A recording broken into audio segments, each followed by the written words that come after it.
बिस्मिल्लाहिर्रहमानिर्रहीम अस्सलाम वालेकुम। Welcome to pass MD CAT preparations 2025। आज हम केमिस्ट्री का डिस्कस करेंगे। Chapter number 3 that is about gases.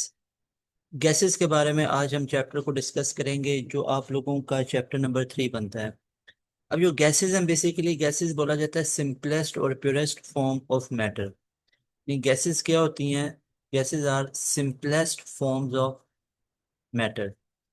ये मैटर की सबसे सिंपलेस्ट फॉर्म होती है गैसेस। अब गैसेस के बारे में जनरली आप लोगों को कुछ चीज़ों का पता होगा कि गैसेस क्या होती हैं। इनके मॉलिक्यूल्स के बीच में डिस्टेंस बहुत ज़्यादा होता है, और ये डिस्टेंस कितना होता है? That is 300 times as compare to their sizes. आप इसको दूसरी लैंग्वेज में ऐसे भी समझ सकते हैं कि ए गैस के मॉलिक्यूल है ए, दूसरा गैस का मॉलिक्यूल है बी। तो इस ए और बी गैस के मॉलिक्यूल के बीच में 300 और गैस के मॉलिक्यूल्स आ सकते हैं। यानी इसको हम ऐसे कह सकते हैं कि the distance between two molecules of gases is 300 times as compare to its size. यानी गैस के एक मॉलिक्यूल के साइज के निस्बत उनका जो डिस्टेंस होता है वो 300 टाइम्स होता है। इसके अलावा जो डेंसिटी होती है वो हमारे पास होती है mess per unit volume. Density कहते हैं कि कोई चीज अंदर से कितनी मैसिव है।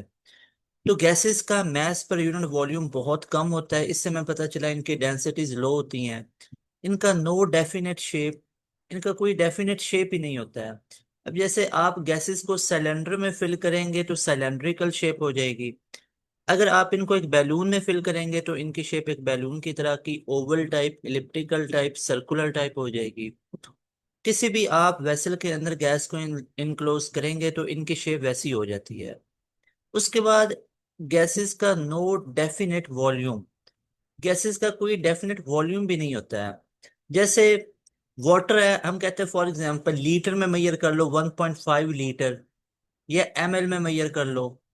तो लिक्विड्स का एक डेफिनेट वॉल्यूम होता है, शेप उनकी भी नहीं होती है। सॉलिड का डेफिनेट शेप भी होता है, डेफिनेट वॉल्यूम भी होता है। बट गैसेस ऐसी यूनिक टाइप हैं मैटर की जिनका ना तो डेफिनेट शेप होता है और ना ही डेफिनेट वॉल्यूम होता है। अब वॉल्यूम कैसे डेफिनेट नहीं होता है? जैसे फॉर एग्जांपल गैस के हमारे पास 4 मॉलिक्यूल्स हैं। अगर हम किसी बड़े से कमरे के अंदर उस गैस के 4 मॉलिक्यूल्स को इंसर्ट करेंगे तो ये इस पूरे रूम का वॉल्यूम ऑक्यूपाई कर लेंगे। एक गैस का मॉलिक्यूल इधर, एक इधर, एक इधर और एक इधर। अगर आप इसको एक छोटी सी सरफेस के अंदर इनक्लोज करेंगे तो गैस वो चारों मॉलिक्यूल ऐसे आपस में इनक्लोज हो जाएंगे। अब यहाँ पे डेंसिटी इसकी ज्यादा होगी और डेंसिटी इसकी कम होगी। खैर, ये हमें बात समझ आई कि gases don't have definite shape और don't have any specific volume. अब गैसेस के लॉज आ जाते हैं। याद रखें, गैस के जो लॉज होते हैं ये सारे के सारे होते हैं आइडियल गैसेस के लिए। अब आइडियल गैसेस कोई रियल गैसेस नहीं होते, इनको बोला जाता है नॉन रियल गैसेस।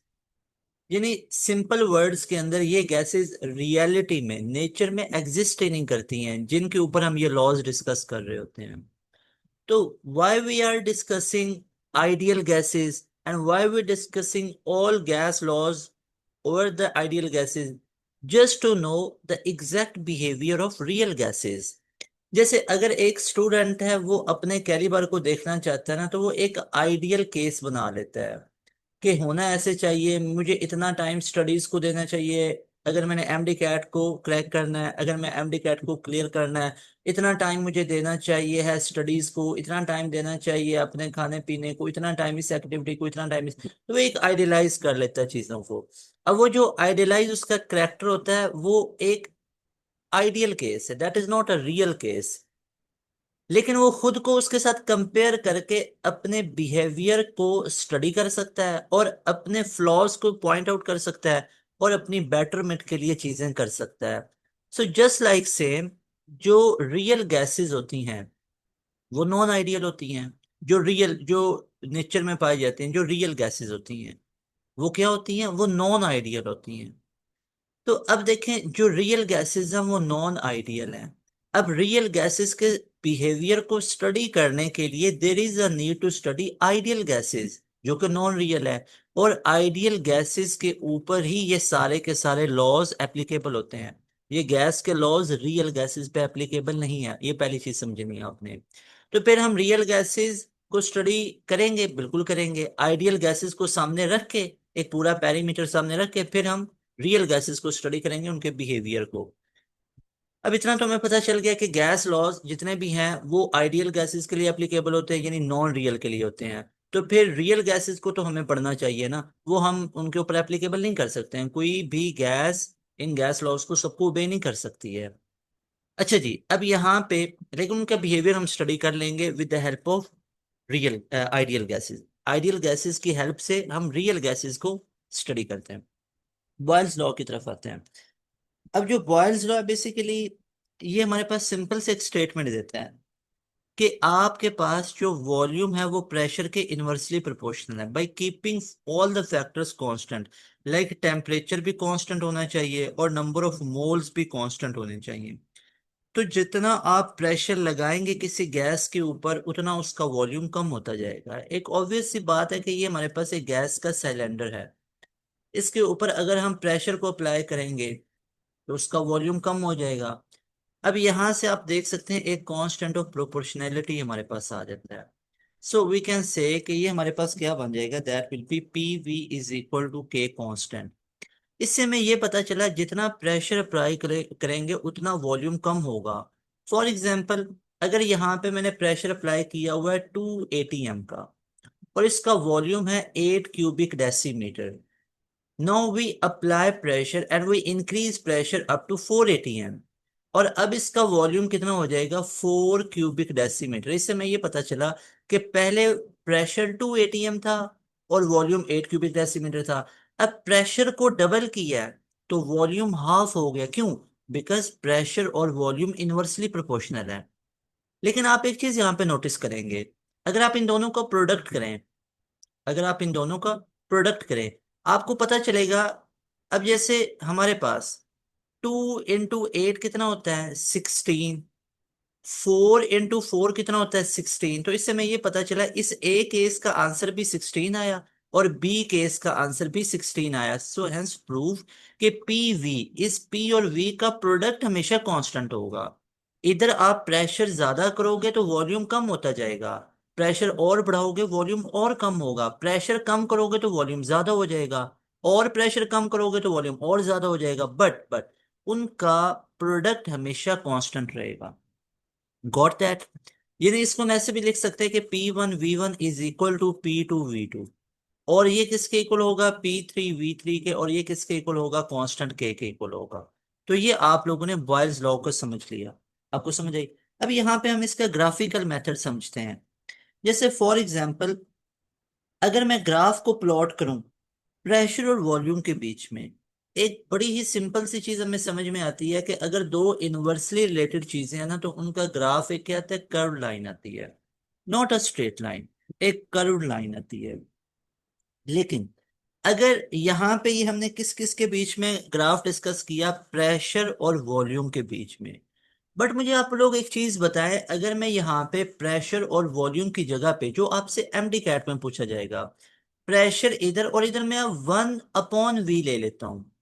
ध्यान से देखें कि प्रेशर और वॉल्यूम के बीच में ग्राफ लिया तो वो एक कर्व लाइन आई, because pressure and volume are inversely related. But if we plot a graph between pressure and 1/V, अब आपको पता है प्रेशर वॉल्यूम को तो इनवर्सली है लेकिन प्रेशर 1/V के डायरेक्टली हो जाएगा और एक स्ट्रेट लाइन हमें यहाँ पे हासिल होगी। अब यहाँ पे आप लोग एक ये भी चीज देख सकते हैं कि अगर हम टेम्परेचर को बढ़ाते जाएं, जैसे फॉर एग्जांपल हम ये कह लेते हैं कि हमारे पास टेम्परेचर है, फॉर एग्जांपल T3 टेम्परेचर ज्यादा है T2 से और ये ज्यादा है T1 से। तो मुझे बताएं ग्राफ कैसे बनेगा। ग्राफ में ये तीन लाइनें तो हमें हासिल हो जाएंगी, यानी यहाँ पे प्रेशर है, यहाँ पे 1/V है, लेकिन यहाँ पे T3 का ग्राफ कौन सा होगा। तो याद रखना है जो प्रेशर के करीब है वो T3 होगा, ये T2 होगा और ये T1 होगा। ठीक है, क्योंकि ये 1/V है, ये V नहीं है, ये 1/V है। जरा सोचें, टेम्परेचर और वॉल्यूम डायरेक्टली प्रोपोर्शनल होते हैं, तो टेम्परेचर कौन सा ज्यादा है, T3 वाला। तो T3 टेम्परेचर ज्यादा तो ये वॉल्यूम के करीब होना चाहिए था ना, जबकि ये वॉल्यूम नहीं है, ये 1/V है, इसलिए ये उससे उतना दूर है। ये देखें, ये T3 है और ये 1/v है। हाँ, अगर ये v होता ना, इधर ये v होता, तो फिर वॉल्यूम के करीब ये T3 होना था। लेकिन अब ये v नहीं है, ये 1/v है, तो इसलिए T3 जो ज्यादा है वो दूर है इससे। वॉट है। अच्छा जी। उसके बाद अब हमारे पास नेक्स्ट लॉ आ जाता है, उसको हम डिस्कस करते हैं, that is about Charles law. अब हम चार्ल्स लॉ को डिस्कस करते हैं। अब जो चार्ल्स लॉ है, ये किसके बारे में बताता है? ये वाला आप लोगों को सारा क्लियर हुआ? यहाँ पे एक दफा आपको मैं अगेन एक चीज बता देता हूँ, ठीक है, अगर ये स्टिल आप लोग कंफ्यूज हो रहे हैं। यहाँ पे हमने ग्राफ बनाया, ये आप लोग देखें, ये हमने यहाँ पे ग्राफ बनाया, ये हमने बनाया प्रेशर और वॉल्यूम के बीच में। सिंपल सी भी बात है, आप लोग सिंपली बोलेंगे कि ये तो एक कर्व लाइन आएगी, क्योंकि प्रेशर और वॉल्यूम इनवर्सली प्रोपोर्शनल होते हैं। अब मैं आपसे पूछता हूं कि मेरे भाइयों बहनों, आपने प्रेशर और 1/v के बीच में बनाना है, तो आप बोलेंगे ये डायरेक्टली प्रोपोर्शनल आ जाएगा। अब मैं आपसे कहता हूँ नहीं, ये तो नॉर्मल टेम्परेचर था, प्रेशर और 1/v के बीच में है। लेकिन अब ये इसके केसेस बना लेते हैं कि अब T3 टेम्परेचर ज्यादा है T2 से, और ये ज्यादा है T1 से, तो आप बोलेंगे तीनों ही स्ट्रेट लाइन आएंगे। अब ये तीनों स्ट्रेट लाइन ही क्यों आ रही हैं? क्योंकि 1/v है। टी थ्री दूर जाएगा वॉल्यूम से, क्यों? क्योंकि ये 1/v है। अगर ये वॉल्यूम होता तो T3 ने इधर इसके करीब आना था। ये T2 है और ये T1 है। Got that? तो ये हमने सारी चीजें डिस्कस की है। उसके बाद अब हमारे पास आ जाता है चार्ल्स लॉ। अब चार्ल्स लॉ में क्या बताता है? सिंपल सा बताता है कि जो वॉल्यूम है ये टेम्परेचर के डायरेक्टली प्रोपोर्शनल होता है। अगर आप डायरेक्टली का साइन रिमूव करेंगे, दैट विल गिव यू के प्रोपोर्शनैलिटी कांस्टेंट, के कांस्टेंट आया और आगे टी का टी आ गया। अब यहां से यू कैन रिलेट के v upon T will be equal to K. अब पिछले वाली सिनेरियो के अंदर हमें पता चला था कि p और v उन दोनों का प्रोडक्ट कांस्टेंट आता था। बट यहाँ पे वॉल्यूम और टेम्परेचर है। यहाँ पे एक चीज याद रखनी, चार्ल्स लॉ के अंदर प्रेशर नहीं है। चार्ल्स लॉ में volume directly proportional to temperature है, but keeping pressure constant, but keeping number of moles constant. ये दोनों पैरामीटर्स को कांस्टेंट रखा जाएगा। अब यहाँ पे आपको एक मैं एग्जांपल देता हूँ। ये हमारे पास एक वॉल्यूम ऑफ गैस है इनक्लोज्ड इन अ सिलेंडर।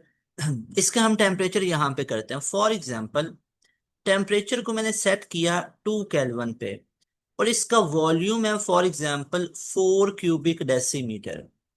अब मैंने क्या किया, अब मैंने टेम्परेचर को बढ़ा दिया अप टू 4 केल्विन, और अब इसका जो वॉल्यूम होगा वो डबल हो जाएगा, 8 cubic decimetre. But thing is, क्या इन दोनों का डिवीजन सेम रहेगा? वो चेक करते हैं, यानी v अपॉन टी। अब ये पी वी की तरह का हिसाब नहीं है कि p इंटू वी, प्रोडक्ट नहीं देखना, यहाँ पे क्या देखना है? डिवीजन देखनी है। ये इस इक्वेशन नंबर 1 को देखें, डिवीजन। अच्छा जी। अब सबसे पहले केस नंबर ए को देख लेते हैं। अब इस केस नंबर ए है ये वाला, और ये केस नंबर बी बना लेते हैं। अब इस केस नंबर ए के अंदर हमारे पास डिवीजन देखें तो वॉल्यूम ऊपर लिखना है, v upon T will be equal to K. Check करते हैं, वॉल्यूम 4 है और टेम्परेचर 2 है, तो आंसर कितना आया? 2 आया। ठीक है। अब यहाँ पे वॉल्यूम कितना है? 8 है, और टेम्परेचर 4 है, तो आंसर 2 आया। तो इट मीन्स के हमारे पास के का वैल्यू फिक्स है। इधर we are increasing temperature, in same ratio volume will be increase. either with decreasing temperature in same ratio volume will be decreased. So that is why we will get a same fixed value, a fixed number, that is a constant. So hence Charles law is proved. Charles law ऐसे prove हो जाता है।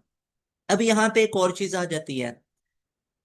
अगर हम एक काम करें, अगर हम प्रेशर को अंदर इंक्लूड कर लें, लाइक प्रेशर कांस्टेंट होता है, मोलर, तीन चीजें कांस्टेंट होती हैं, प्रेशर यहाँ पे कांस्टेंट, नंबर ऑफ मोल भी कांस्टेंट, और मोलर मैस भी कांस्टेंट होता है।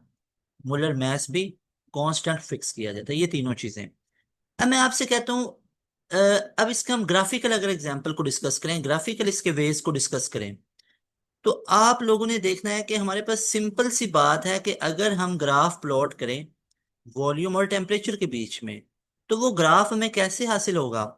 इधर हम ले लेंगे वॉल्यूम को, इधर हम ले लेंगे टेम्परेचर को, तो सीधी सी बात है कि वो तो एक स्ट्रेट लाइन आएगी, बिकॉज ये वॉल्यूम और टेम्परेचर तो डायरेक्टली प्रोपोर्शनल है। Now take another example. अगर मैं आपसे कहता हूं कि वॉल्यूम और टेम्परेचर के बीच में ही हमने लेना है ग्राफ, बट अब यहाँ पे प्रेशर्स को मैं कांस्टेंट नहीं रख रहा हूं। प्रेशर मैं आपसे कह देता हूं P1 ज्यादा है P2 से, तो ऑब्वियस सी बात है, वॉल्यूम और टेम्परेचर के बीच में ग्राफ है तो आएगा तो स्ट्रेट लाइन ही दोनों। लेकिन मुझे ये बताएं कि P1 वाली कौन सी होगी, P2, keeping in that fact in your mind कि P1 ज्यादा है। तो डेफिनेटली जो P1 प्रेशर ज्यादा है, प्रेशर ज्यादा, टेम्परेचर ज्यादा, तो ये इसके करीब, और P2 इधर। ये नहीं याद रहता तो एक मजे की बात बताता हूँ।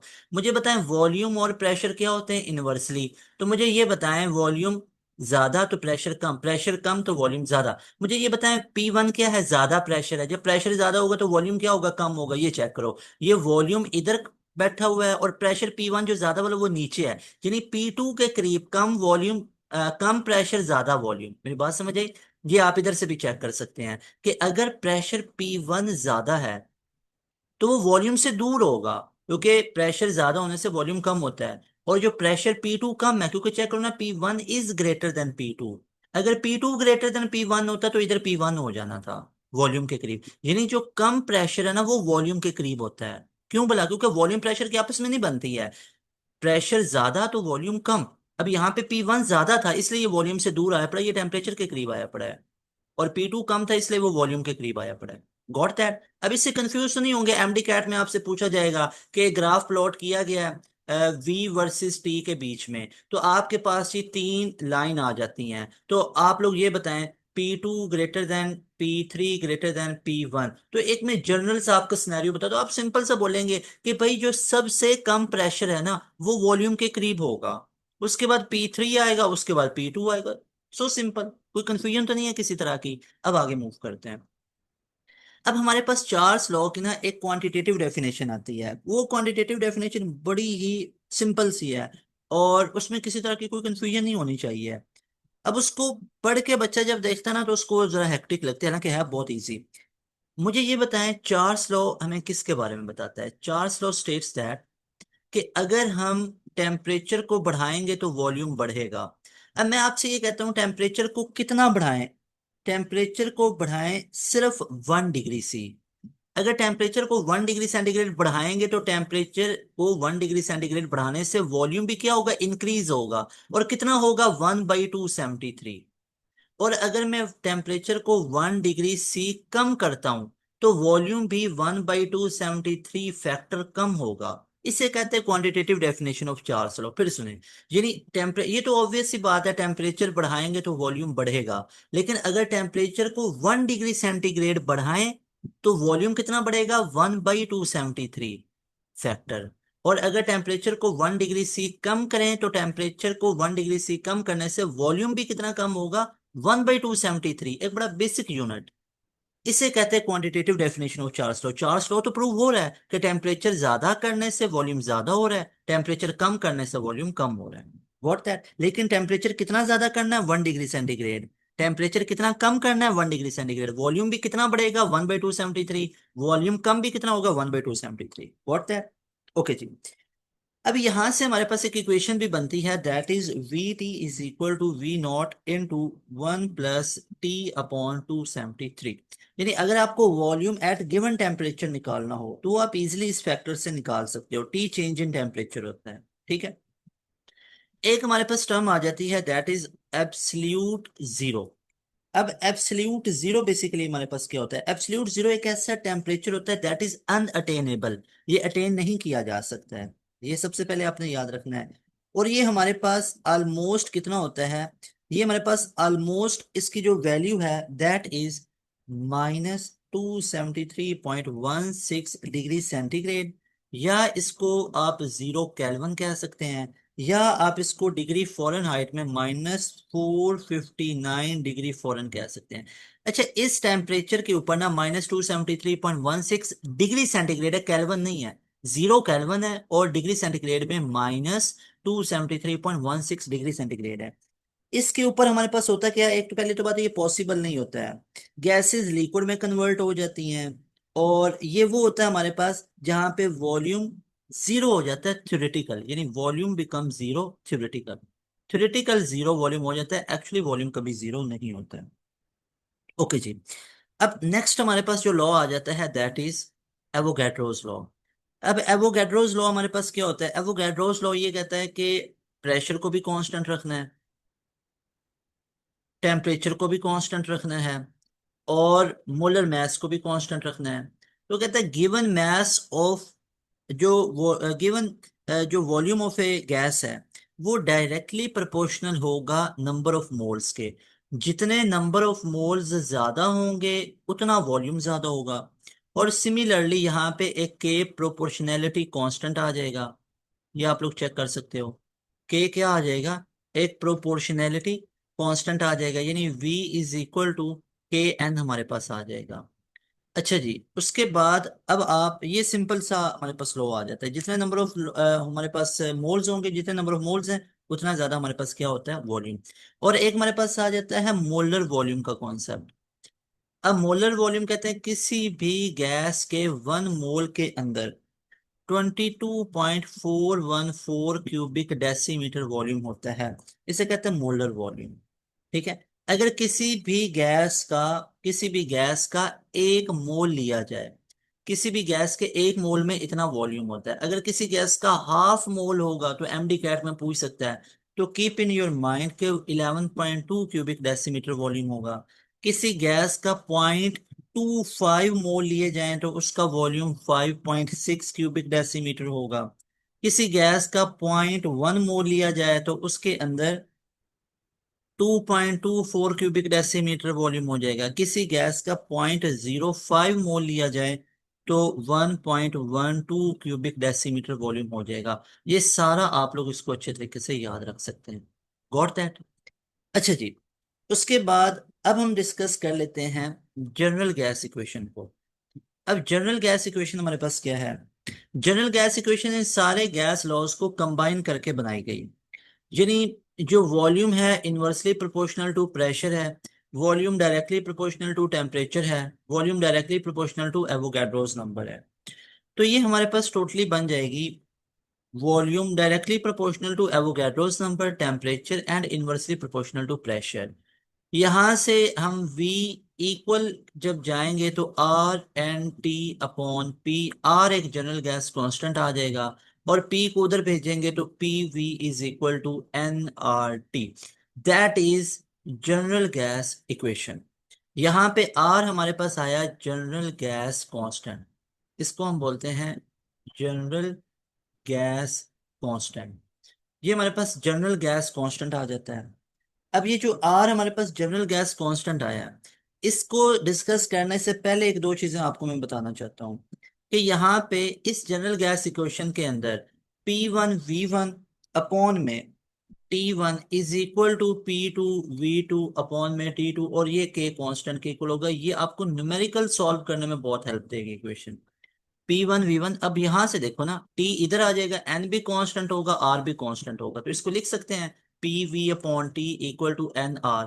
R भी कांस्टेंट, N भी कांस्टेंट, N 1 लिया जाए अगर 1 नंबर ऑफ मोल, तो ये हमारे पास PV अपॉन T, तो इधर से हम ये बना सकते हैं।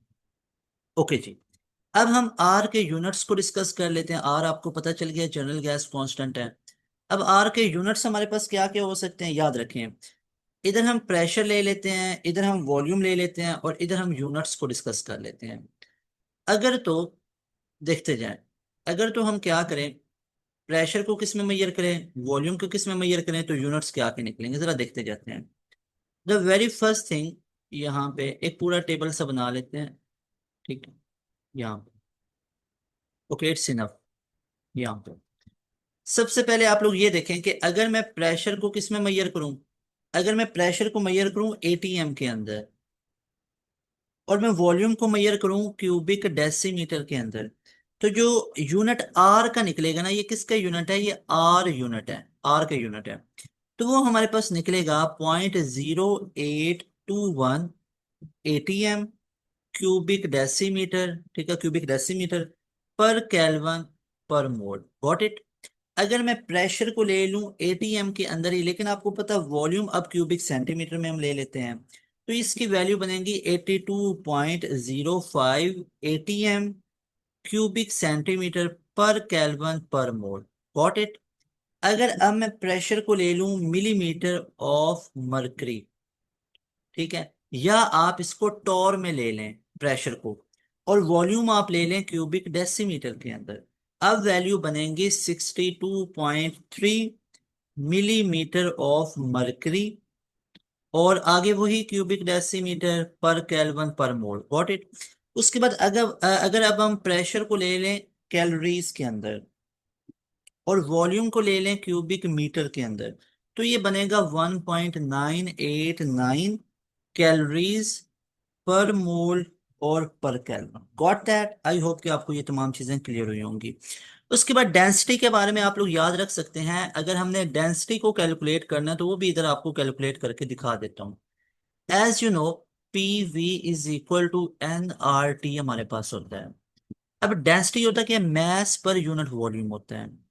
अब एक चीज मुझे बताएं, नंबर ऑफ मोल कैसे निकालते हैं दुनिया जहान में। अगर आपको नंबर ऑफ मोल निकालना पड़ जाए ना, तो ये फॉर्मूला कभी भी नहीं भूलना, मैट्रिक्स से पढ़ते आ रहे हो। Given mass upon molar mass, simple सी बात है। कभी भी मोल्स निकालने पड़ जाए ना, नंबर ऑफ मोल्स, तो मोल्स निकाले जाते हैं given mass upon molar mass. अगर नंबर ऑफ पार्टिकल्स निकालना पड़ जाए, तो वो होता है given mass upon molar mass multiply by Avogadro's number. Got that. दोबारा सुने, if we are going to find out number of moles, just divide given mass up to molar mass. If you are going to calculate particles, number of particle, number of ions, number of molecules, just multiply number of moles to Avogadro's number, because mass upon molar mass will give you moles, and multiply moles to Avogadro's number, you will come across number of particles. अच्छा जी, अब इस N की जगह पे क्या मैं mass upon molar mass put कर सकता हूँ? बिल्कुल पुट किया जा सकता है। तो ये मैस अपॉन मोलर मैस मैं पुट करूंगा किसकी जगह पे, इस एन की जगह पे, मोल्स की जगह पे, तो that will become P V is equal to M upon capital M, और आगे आर टी आ गया। अब यहाँ पे आप लोग देखें तो डेंसिटी हमारे पास किसके इक्वल आएगी, ये हमारे पास मैस अपॉन मोलर मैस होता है। ये डेंसिटी हमारे पास क्या होता है, मैस अपॉन, हमारे पास मैस पर यूनिट वॉल्यूम के इक्वल होती है। ऐसे ही है। तो यहां से अगर ये एम में इधर भेज दूं, पी एम बन गया, और वी में इसके नीचे भेज दूं, तो एम अपॉन वी और आगे आर टी बना। तो ये क्या, पी एम और मैस पर यूनिट वॉल्यूम क्या डेंसिटी बनी, और आगे आर टी का आर टी, बस जी। तो डेंसिटी यहां से निकाल लो, डेंसिटी किसके इक्वल आ गई, density will be P M upon में आर टी। Got that. तो ये डेंसिटी का आपके पास एक फॉर्मूला बहुत सिंपल है। PV is equal to N R T, N की जगह मैस अपॉन मोलर मैस, ये कैपिटल एम इधर भेजो, ये वी इसकी जगह पे भेजो, ये एम अपॉन वी बनेगा, एम अपॉन वी की जगह डी, डी को सेपरेट कर लो, P M upon R T बन गया। तो दैट इज डेंसिटी। अब लेकिन मोलर मैस निकालना तो कैसे निकालेंगे, so simple, D R T upon P, that is your molar mass. So you can easily calculate density as well molar mass. तो पेपर में अगर आपको डेंसिटी देके, जनरल गैस कांस्टेंट की वैल्यू देके, टेम्परेचर देके, प्रेशर देके, अगर वो आपसे मोलर मैस कैलकुलेट करवाए, यू कैन इजीली कैलकुलेट। अगर आपको वो प्रेशर देके, मोलर मैस देके, जनरल गैस कांस्टेंट की वैल्यू देके, टेम्परेचर देके डेंसिटी कैलकुलेट करवाए, it's very easy. You have to just put these two formulas into your mind. Inshallah, you can easily solve any type of numerical. Okay जी। अब हम move करते हैं next, हमारे पास से आ जाता है बहुत important K M T, kinetic molecular theory. अब काइनेटिक मॉलिक्यूलर थ्योरी बेसिकली है क्या, सिंपली एक लाइन में बताऊंगा, ये हमें बताती है आइडियल गैस के बिहेवियर को। ये मैं किसको बताती है, आइडियल गैस के बिहेवियर को डिस्कस करवाती है।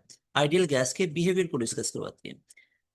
अच्छा जी, अब केएमटी के कुछ फॉल्टी पोस्टुलेट्स भी हैं, डिस्कस करते हैं। सबसे पहले ये मैं क्या बताता है कि नंबर ऑफ यूनिट्स के बारे में मैं बताता जाता हूँ, नंबर ऑफ यूनिट्स के बारे में, कि गैस जो है ना, उसके अंदर लार्ज नंबर ऑफ यूनिट्स होते हैं जिनको मॉलिक्यूल्स कहते हैं। उसके बाद ये मैं डिस्टेंस के बारे में बताती है कि एम्प्टी गैस के मॉलिक्यूल के डिस्टेंस के बारे में, कि इनका डिस्टेंस बहुत ज्यादा ह्यूज होता है, बहुत ज्यादा होता है। उसके बाद ये हमें किसके बारे में बताती है, उनकी कोलिजन्स के बारे में। और ये बताती है कि इनकी कोलिजन्स जो होती हैं ये इलास्टिक होती हैं, यानी इलास्टिक कोलिजन होती है, ये हमें बताती है। ठीक है, इलास्टिक कोलिजन, यानी ओवरऑल एनर्जी क्या रहती है, कंजर्व रहती है। आपको पता है इलास्टिक कोलिजन में एनर्जी इज कंजर्व। ओके जी, और क्या क्या बताती है, और हमें बताती है इनके मॉलिक्यूल्स के बीच में जो फोर्सेस होती हैं वो निग्लिजिबल होती हैं, निग्लिजिबल। लेकिन याद रखो, ये निग्लिजिबल वाला फैक्टर उसका, इसने बोला था कि गैस के मॉलिक्यूल के बीच में फोर्सेस निग्लिजिबल हैं, और ये इसका फॉल्टी पोस्टुलेट था। पोस्टुलेट है ये इसका, लेकिन ये फॉल्टी पोस्टुलेट, इसको बाद में गलत प्रूव किया गया।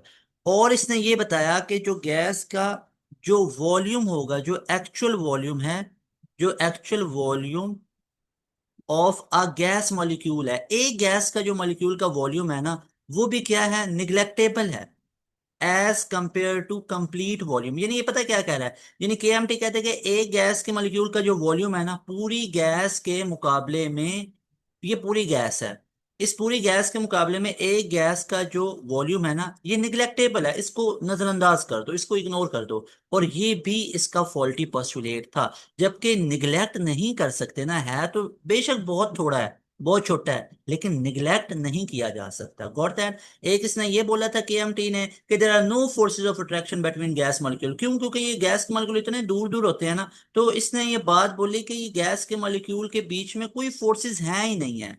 फोर्सेस हैं, लेकिन बहुत माइन्यूट हैं, ना होने के बराबर हैं, लेकिन प्रेजेंट है।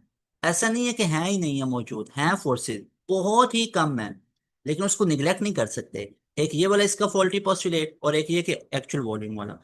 तो ये सारी चीजें बताई थी केएमटी ने। और उसके बाद यहाँ पे इसने एवरेज काइनेटिक एनर्जी के बारे में कुछ बताई चीजें। आए जरा इसके फॉर्मूलाज देख लेते हैं। उसके बाद इसका केएमटी के क्या पोस्टुलेट सामने आए। इसने एक तो एवरेज काइनेटिक एनर्जी के बारे में हमें बताया। एवरेज काइनेटिक एनर्जी इसने बताया कि ई के जो एवरेज काइनेटिक एनर्जी होगी, that will B 3R/2 Na into temperature. Got that. उसके बाद ये किसके लिए थी, ये पर मॉलिक्यूल के लिए थी, यानी पर मॉलिक्यूल ये एवरेज काइनेटिक एनर्जी है। लेकिन एक और average kinetic energy E K dot N A will be equal to 3/2 into RT factor. ये काइनेटिक एनर्जी किसके लिए है, ये काइनेटिक एनर्जी है पर मोल के लिए। Got that.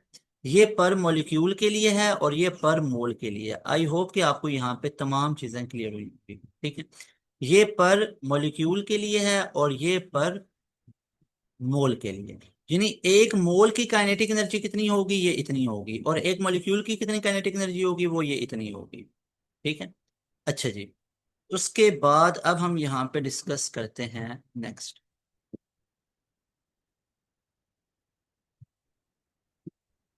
नेक्स्ट हमारे पास क्लॉसियस इक्वेशन आ जाती है। अब क्लॉसियस ने एक इक्वेशन दी थी, और वो इक्वेशन क्या थी, रूट मीन स्क्वायर स्पीड के बारे में, वेलोसिटी के बारे में, दैट इज 3RT/कैपिटल M। या आप इसको लिख सकते 3PV/M, या आप इसको लिख सकते 3P/डेंसिटी।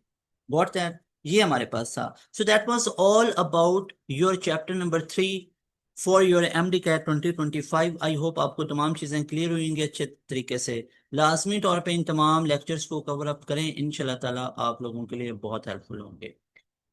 कोई नेक्स्ट लेक्चर और नेक्स्ट चैप्टर को इंशाल्लाह नेक्स्ट क्लास के अंदर डिस्कस करेंगे। अस्सलाम वालेकुम, अल्लाह हाफिज।